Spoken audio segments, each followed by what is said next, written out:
Thanks for joining us on this fisheye explanation video for TSI. So fisheyes have been around for a few years and they're available in 6 and 12 megapixel internal and external. The latest fisheye range has been updated to include some nice new analytical functions, which we're going to take a walk through in a minute. And you join us where we've web browsed into the fisheye product to give you an overview. Now, fisheye products are normally used in a retail environment where they're fitted above to look down over till areas, high value areas like beers, wines and spirits, or pod areas for clothing, end mods, etc. They're also used in things like warehousing, industrial sites where health and safety is a consideration and a general overview is used, and you can capture the details to eliminate anything or post-analysis should an accident happen. So, to give you an overview, we've web browsed into our latest Hikvision camera, as you can see here, where we fitted into our office. And what you'll see, if I press play in the bottom right-hand corner, we'll see a nice 12 megapixel overview. The great thing about fisheyes is not only do you capture a big wide scene, and especially if you fitted them on a ceiling high above, it actually allows you to de-warp into smaller streams to make it more usable for the human eye. So on the left-hand side, you can do this on the software post-record, but to give you an idea of what that would look like. So on the left-hand side, we've got our mounting option. So it's a ceiling mount, a wall mount, or a table mount. So we're selected ceiling mount, we're fitted onto a ceiling. If we select the fisheye expansion plus 3 PTZs, what you'll see when that catches up is the general fisheye overview and 3 de-warp streams. Now I'm able to manipulate these streams anywhere I like, and it will automatically adjust that view accordingly. You can see there the de-warp stream is actually very nice. This is a 12 megapixel fisheye camera. When we de-warp this, each stream is around the 1080p resolution. The next generation fisheye, which we're waiting for, will include an Immervision lens, which will increase the detail in the de-warp. A very exciting step forward. But this technology is very, very good and widely used as it is. So we can de-warp this live or retrospectively. What most people would do is add this general fisheye view to the NVR. That way you're just taking up one channel on the NVR and capturing the whole scene, and then you de-warp after playback or after record even. Some people choose to de-warp this and add it to the NVR. So for instance, if you wanted the fisheye overview and 3 PTZs in this manner to say this was a doorway, a fire exit, and we always wanted to monitor it, we could de-warp this and add it to the NVR. It's worth noting that if you do this on de-warp, when you add it to the NVR, this 12 megapixel image now becomes 6 megapixel, and each stream is around 1080p, and it will also take up 4 channels on your NVR instead of the 1. So it is up to you how you choose to add this to the NVR, but it is really suggested that you use it as a 12 megapixel full resolution and then de-warp after the fact, but you can do that. You'll see on the hardware tab, if we do want to de-warp that before we add it to the NVR and make it multiple streams, we can choose how we want that de-warped before we add it to our NVR from this section here. So that's nice and easy to do, and I think you'll agree that's a very useful bit of kit. Now, if we go into configuration, what we've actually done is added a couple of new functionality tabs in there. So, under the Heatmap configuration, which was always available in the older fisheye, we've actually added, and wait for it to catch up, we've actually added the ability for maximum and minimum object size. So what this does, it enhances the Heatmap ability. Whereas before, things like trolleys or say animals or something that you don't want to be captured, you can actually draw a maximum and then a minimum object size, which will eliminate that from the heat map data. So for instance, if you don't want really small children included in this heat map analysis, you would draw the minimum box, which is sort of down here, you can just see it there, to be roughly the size of a small child or a pram, a trolley, etc. Whereas the maximum size would be larger, so it could be a vehicle, it could be a large person, or you could want to include multiple groups of people or including trolleys. So that maximum object size would include that object. And then what we would do within the fisheye is reference between an object that's above the minimum but below the maximum. So that will really be down to your environment and installation application, but we can do that, which will further enhance the data you get out of the heat map. We can also do multiple area for the heat map. I've just drawn a massive area that will include the whole of this scene. There's no need for me to do multiple areas, but I've just chosen the whole of our scene. And uploading data type, we've got two options now: dwell time and people number, or just dwell time. The dwell time and the people number enhancements. So the people number, before we go any further, is not people counting. If you need people counting, accurate people counting, we provide a separate solution for that.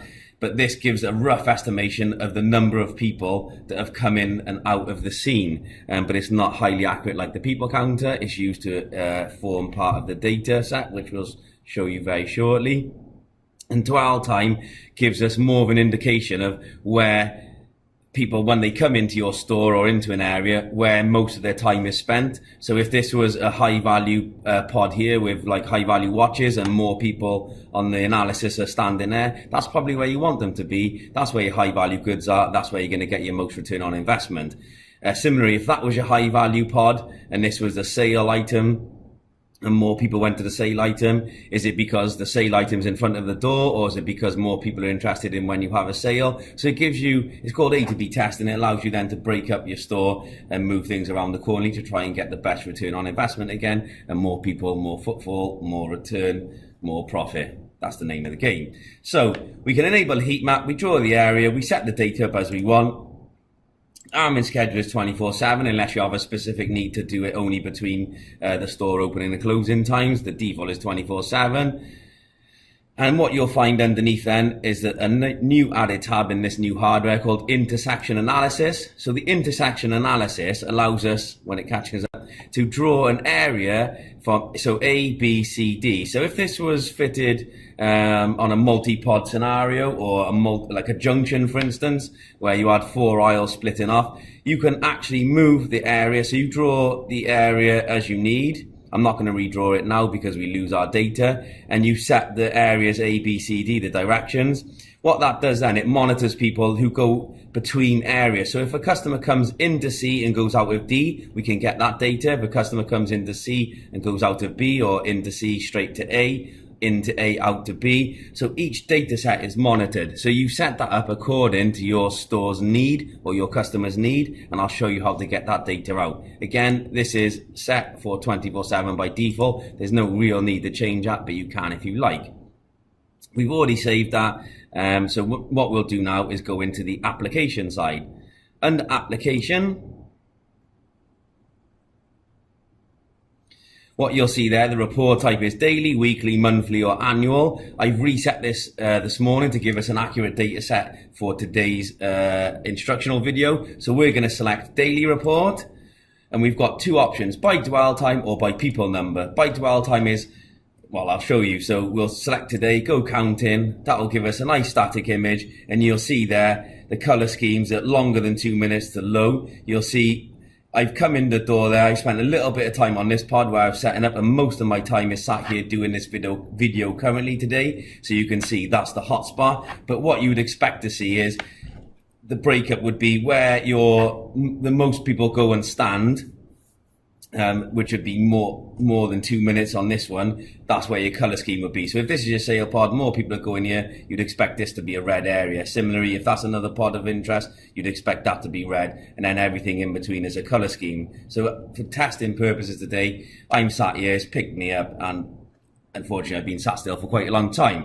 So we've got another option then by people number, and we'll select today again, select counting, and that'll give us a path map now of where that foot traffic is. So earlier on, I came into this door and I walked up and down several times for about several minutes to just generate this heat map. So you can see the path map of the building. As I come in through the door, I go up to that end, round this pod quite a lot, and up and down. So you can see the main traffic areas of your site. That's quite normal. If you've got pods, you should see red, red, red, red, and then sort of die off in between where no one sort of stands. The footfall will be minimum in between, but the built up areas are the activity around the pods.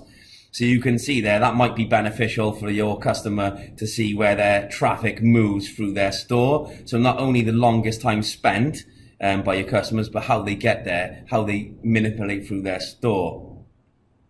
So hopefully you'll find that a benefit. You see there's two options there, and you've got daily, weekly, monthly or annual, and you've got by people number or by dwell time, and you can set the statistics time. What you're interested in is this data here. You can do the time heat map, but it's kind of graph format, and it probably doesn't mean that much to most people. Most people are driven by visual, so we do have a graph format which we can export that data and you can send to the customer, which then allows them to put it into their own format. It's a CSV format. They may have a report tool which they may use. Most people would be interested in this visual graphic here when you do the counting. So hopefully you're going to find lots of uses for that. The other analytic that we've added is the intersection analysis reports. If we select that, again, we're only going to select for today. So you've got flow in A, B, C, and D. And if you remember where we had the A, B, C, D direction, we're going to select A, and we're going to select the counting option. And what it'll tell us now is the directions that we've come in and underneath the statistics. So you've got flow in to A and then back out of A, nobody. So nobody came into A and back out that way. There's a wall there. So unless you're Casper the Ghost, I did not expect any traffic that way. But from A in and then B out. So again, you can see from that way there, whereas at the pod, I've come through from the pod then through this way into B area. So I've gone to look at something down there. A in and then to C. So from that pod, A in into C area here, nobody. Then A in to D out, 0 person. So from this direction only, so where I was standing at this pod and went this way, that's counted me twice. But I haven't gone from this pod to the wall or to this video wall. But then if we look at B area and select counting, what you'll see there is again down the bottom where I've been moving through the store. You'll see B in to A out. So from B in to A out is 1 person. So from this area back to the pod, B in to B out. So we're pacing back and forth in this area here. B into C, B into D. And again, you can keep doing this, and every area will give you a different data set. So doing this, obviously I've only been doing this for an hour odd where we've been making this video, but over a period of days, or especially in a busy store, you should get some very useful information that the customer should find useful. You can present to the customer, and it's an added benefit, added value for you guys to push to your customers. So hopefully you found this a great interest. So what you'll find is this functionality resides in the Fisheye. So you could install the Fisheye as a standalone product, which many of our customers do. They only want the heat map data sort of side of it. So they'll install a Hikvision Fisheye, get that data out, and they're very happy with that. This is an added function again. Or they'll use it as part of a wider system in many stores, and we have a software that will bring all this together. So we can use the free software. Obviously this is a web browser, that's one way of getting the data out of there. We can use the IMS 4200 to get some data out of it, which is a free software. Or if you've got like a large chain and you want to manage that professionally and do advanced reporting on this and automated reporting, we can use Hike Central. So we can add all these devices into Hike Central and get that data out automatically, or as a cluster, and do comparisons, etc. Especially when you start adding in people counting, it gives you a very, very powerful function. So hopefully you found this video informative. Any questions, please come back and ask. Hopefully you didn't fall asleep, and enjoy the rest of your day. Thanks a lot.